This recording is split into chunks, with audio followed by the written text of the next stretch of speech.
Hey guys, welcome back. I'm Al Lunacy. This is Al Lunacy Queuing, and as you saw in our intro, we are cooking pork ribs today, pork spare ribs to be exact. But what are pork spare ribs and why are they called spare ribs? Well, pork spare ribs are the most common rib found at your local supermarket because they're what's left over from the pork belly, which is what's used for bacon. A full slab of spare ribs consists of the front or belly ends of 11 ribs and the cartilage that connects the ribs to the breastbone. Today we're going to be showing you how to trim a full slab of spare ribs, what spices to use for a good color and bark, and finally how to get that nice glistening glaze or shine on your spare ribs. So open up that cold drink, turn on that pit, and let's get to it. Hey guys, so welcome back to the channel. So I'm excited today because we're actually doing some pork spare ribs, and I'm kind of new to the game of pork spare ribs. This being that it's Texas, I'm used to beef ribs. So today what we're gonna do, as I explained in the introduction, is we're gonna go after color, some bark, and that glaze. But so to start off with, we're gonna do some SPGO, salt, pepper, garlic, and onion. The salt, we have 1 tablespoon of kosher salt and 2 tablespoons of 16 mesh black pepper, a 1/4 tablespoon of garlic powder, and a 1/4 tablespoon of onion powder. Also here in the mix, for added taste and color, we're going to do layers of flavor.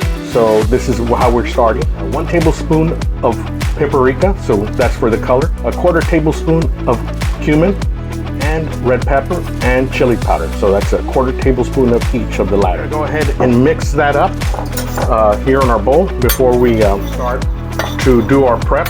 And real quick, I want to show you guys, there's a lot of intramuscular fat on this right here, as you can see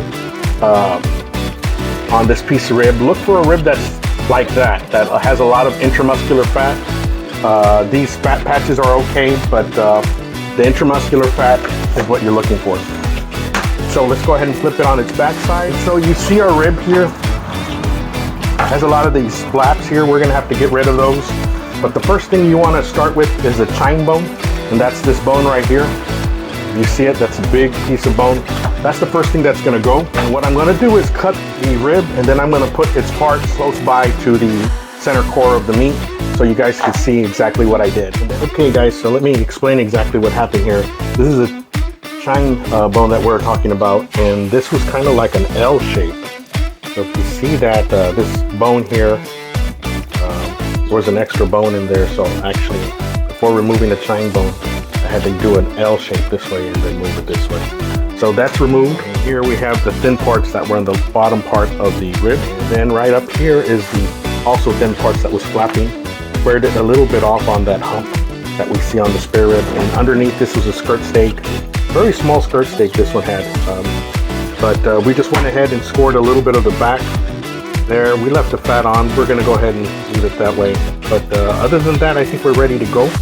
So let's move on to our seasoning part. And like I had explained, the seasoning, I'm going to go ahead and coat this. And what we'll do is we'll pat it on there. We're not using, again, this is the second video that I'm not using a binder. And I am one that subscribes to the idea that I want flavor in every bite of the meat. So I do season the bottom side.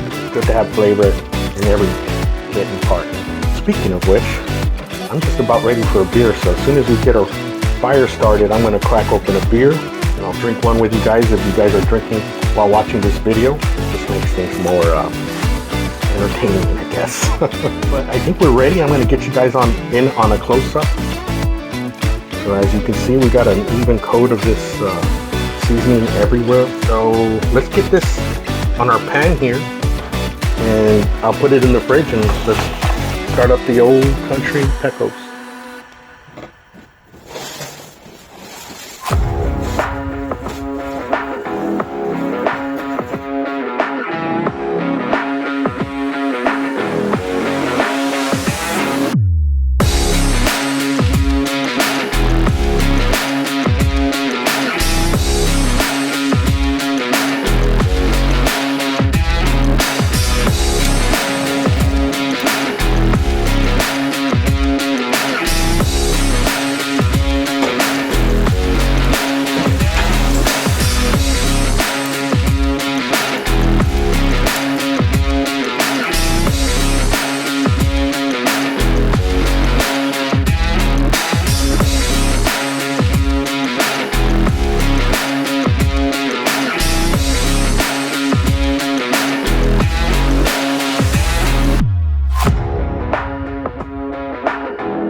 almost have softened up, and I think we're ready to. Okay guys, 3.5 hours in, we're gonna go ahead and glaze these or wrap them up. I would have wrapped them up in foil, but my boy used all the foil. So it's gonna be butcher paper and a pan underneath.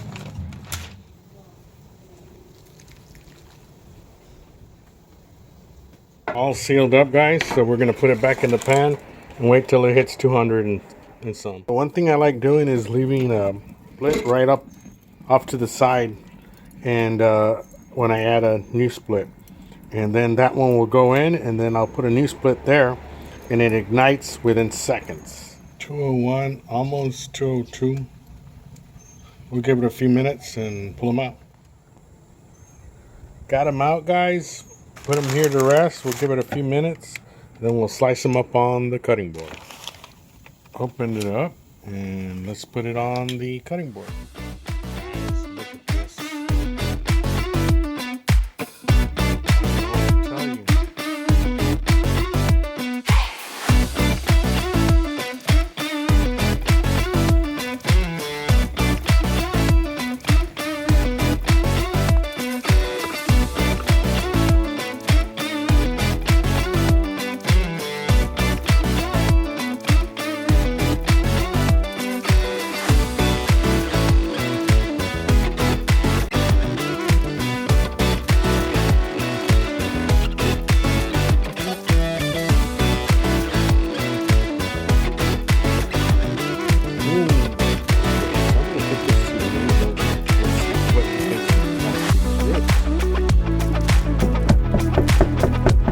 So I'm here with my neighbor Joe, and I brought him a rib. I'm going to ask him to take a bite and see what he thinks about the rib.